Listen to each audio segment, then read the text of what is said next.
Hello, this is Dr. Fu, and in this video, I'm going to show you how to calculate all these parameters for logistic multi-level analysis.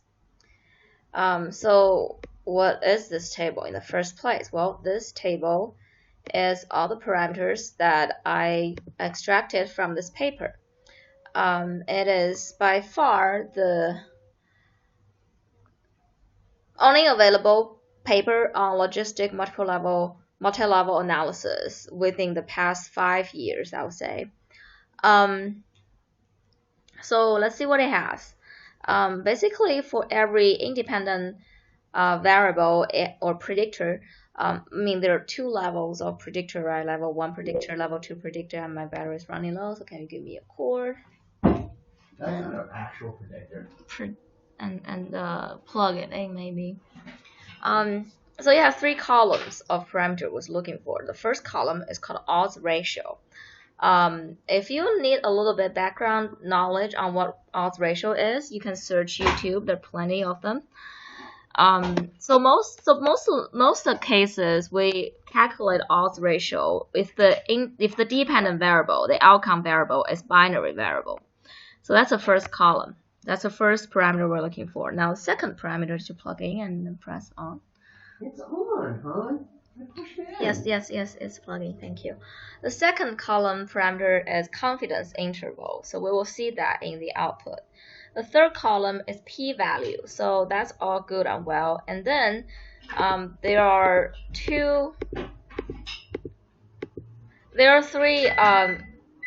parameters on the bottom of this table, which is intra-class correlation, that is ICC. This is a very important parameter for multi-level analysis because it tells us the proportion of the variance in the outcome that is explainable by the levels, so by the cluster, and that's why we need multi-level analysis. I mean, if the ICC is 0, well, you can just go ahead and do a regular regression analysis. This reliability estimate and this variance component, you can find both of them in the output. All right, let's go ahead and do the calculation. So here I have the independent variable, blah, blah, blah. So I'm not going to go in depth. This is real data. So I'm not going to go in depth and do this calculation because that's not the scale of this video. So anyways, we run the analysis and we got this output. So you can see these are the level 1 model without the variance component because it's logistic regression. And the level 2 model, I have 5 models here because for the level 1 model, we have 4 predictors. So for each predictor, there's level 2 function to predict that, so their slope, to predict their slope. Anyways, so we come down to this. You can see there are odds ratio, the confidence interval, so you can figure those out. So in this analysis, I basically just come to the last resource. So there are 4 resources you will get, and I'll come to the last resource. It's called final estimation of fixed effect, parenthesis population average model with robust standard errors. So that's the result I'm looking for, and you see all this odds ratio. So what are those?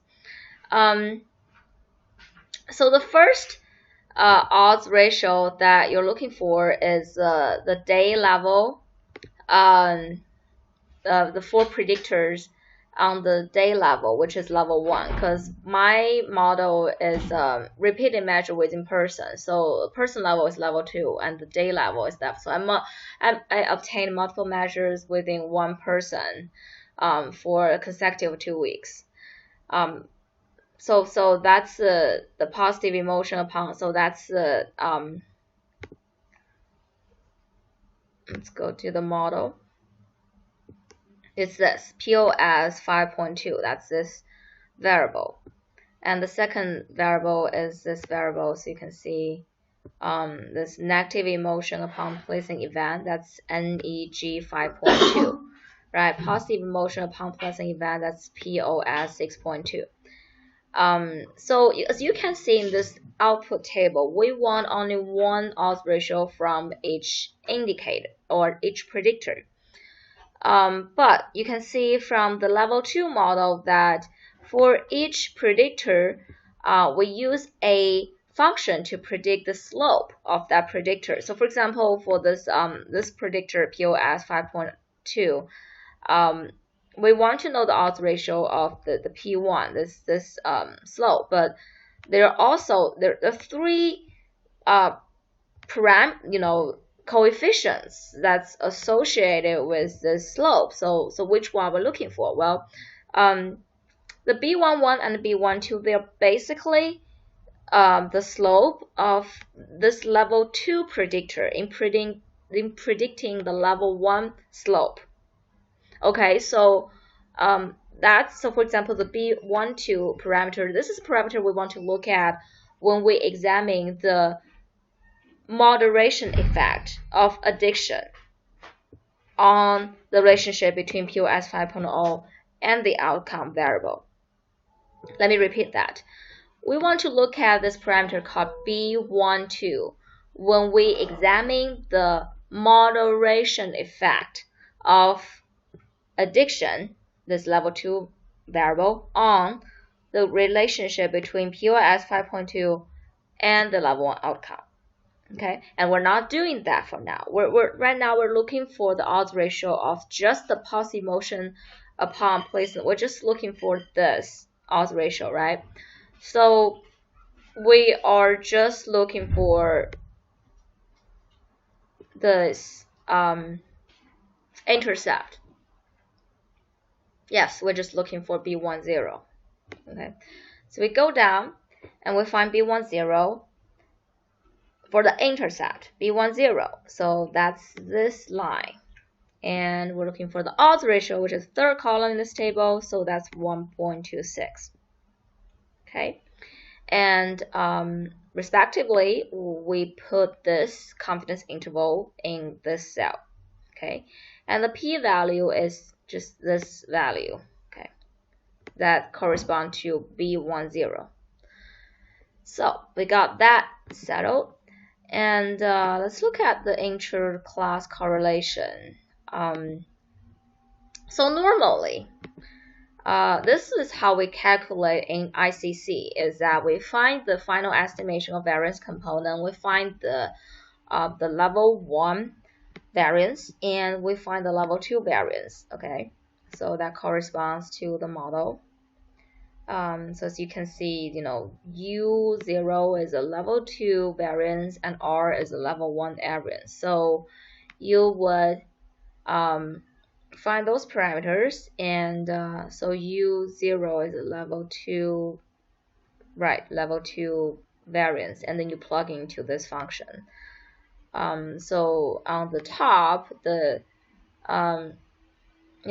put the level 2 variance on the top of this deviation, and you adds up the level 1 variance and level 2 variance and put that as a denominator. Okay, and they got the ICC. Well, this is not the case for logistic multi-level regression because the level 1 model doesn't have a error term. Why is that the case? See, there's no error term, right? There's no R here. So why is that?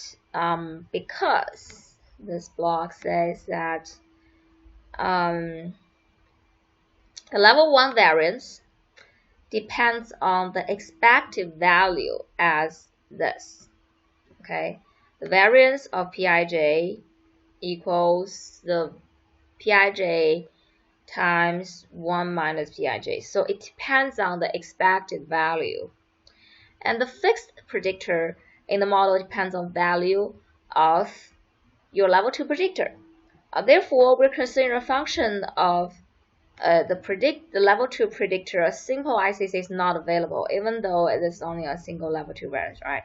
So how do we calculate ICC? Because you need ICC to show your readers that multi-level analysis is absolutely necessary in this scenario. We can't just do a regular regression analysis.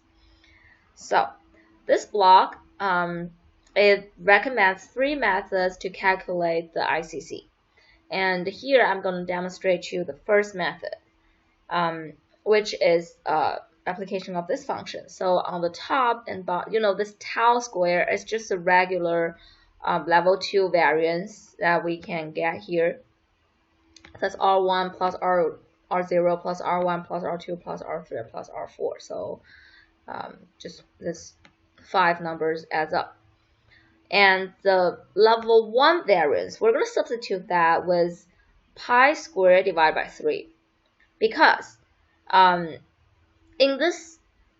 many cases of logistic regression, actually you are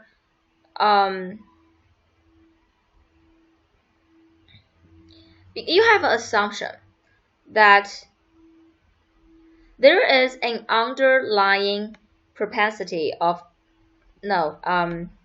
you have the assumption that the binary response can be conceptualized as the discretization of an underlying continuous latent variable. So for example, the pass and fail result on a test is a binary representation of an underlying continuous latent variable denoting the test scores.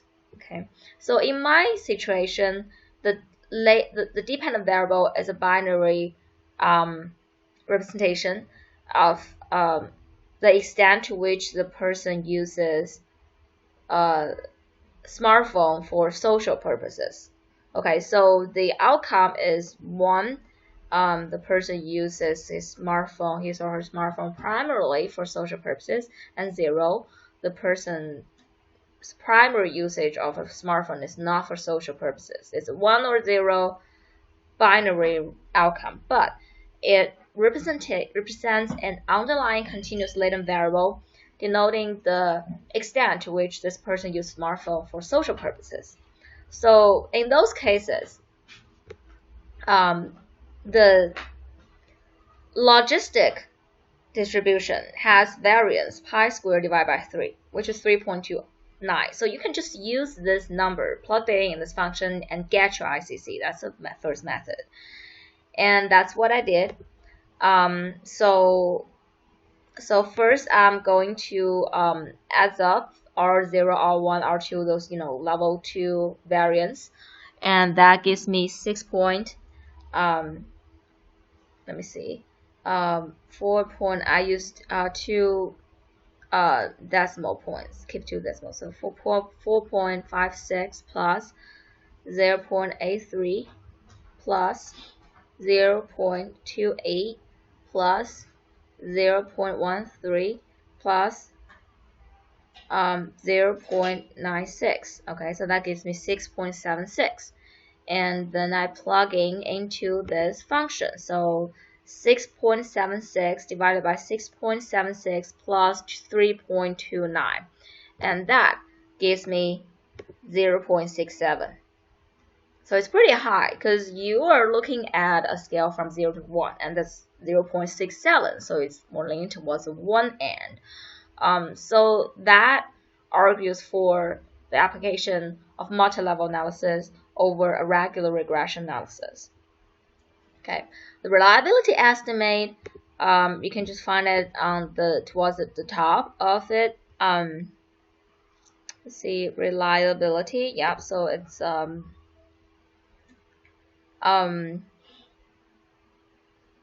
you can actually add them up.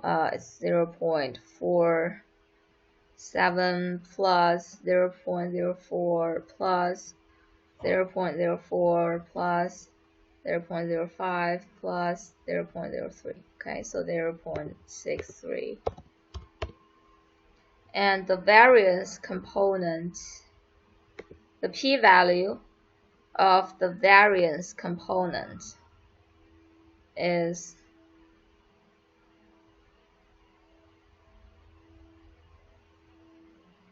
final estimate of the variance component. So it's this one. It's smaller than 0.01.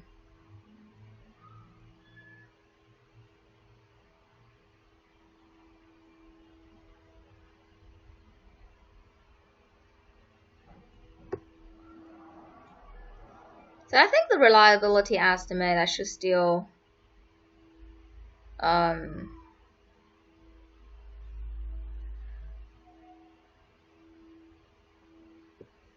should still use a 0.47 for the intercept, because I'm really just looking for the intercept. So how much is explained by this intercept? Okay, or this model. Yeah, so that's how you calculate those parameters. I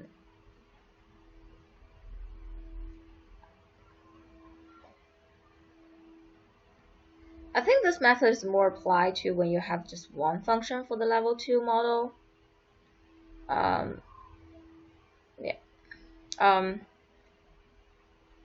So I'll double check on that. And thank you for watching this video.